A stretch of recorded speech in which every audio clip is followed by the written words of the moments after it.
morning. Thank you for visiting us and welcome. My name is Daniel Musioki. I'm the manager around the place. You are in Ulu Borehole. This is the biggest bowl in our area, and the ones which serves around almost 3/4 of the population in the area. Wow. Feel welcomed, and I think I'm going to introduce you, give you a little bit of history of our borehole, what we have been able to do, and maybe the challenges we are facing in the meantime. So this is the Ulu Borehole. It's a community borehole.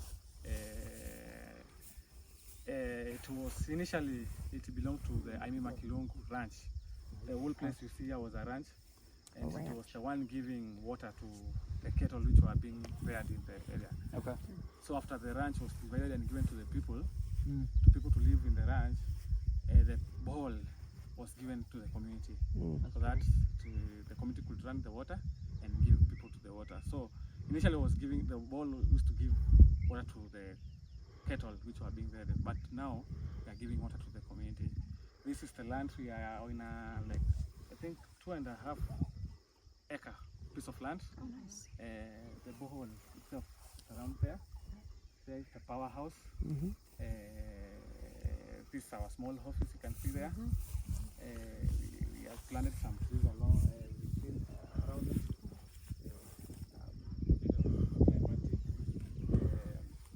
Combat the climatic change. Yeah, and maybe I can take you to the borehole and start from there. Yes. Okay. Yes. We have the solar power, this diesel generator, and the Kenya power. But currently we are using the solar power to give water to people.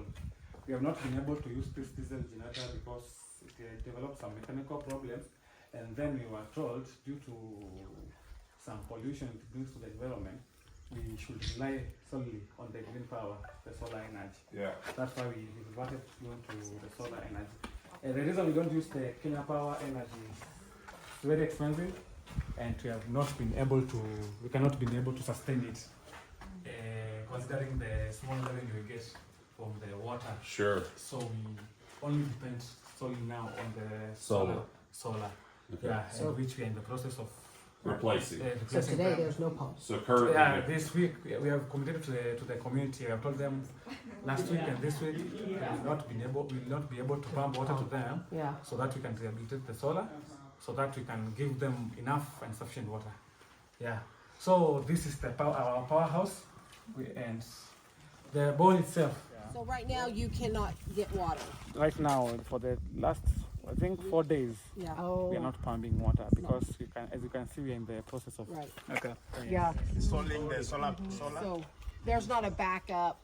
The only backup we have is the generator. Right. But in the moment, it developed a mechanical problem, so it has to be made to work. So that's our borehole. That's where the pump is. This is our powerhouse. As I have told you, the Kenya power energy, have not been able to use it because it's so much expensive, and we hopefully will hasten things so that people can get water through the solarization by the end of this week. In Kaluli. Yes. Yeah, and apart from the households we have given water, we have kiosks, water points. We call them water kiosks, whereby people who are not able to get to pay. have piping to their home, they can get water from there. They can get water for their lifestyle from the water point. So we have like seven water kiosks in different locations. Okay. Whereby people can get Public water kiosks. Okay. so If they don't have the piping. so what is They this? just go get it. And Sure, some sure. of the house didn't have By pipes. donkeys, Like the donkeys. by the cow pipes, carts. okay. Yeah. We had like So another thing is we have a very large population in our area. As you can see, we have very large community, but we have not been able to give all of them water. But our future plans that in the near future, everybody can get water near his home or in his or her home. Right. Sufficient water, clean water. So we are in the process of looking for donors, funds, partnering with the county government, so that we ensure everybody, every every household has water at their doorstep. Yes. They don't have to go to far areas. Like there's an area called Barrier, and those people walk a very long distance to look for water. That's why you can see there are balls popping from everywhere, individual boreholes, because there is no water, public water from nearby. So that's what we are trying to give people who are not able to drill their own balls, so that they can have water in their area.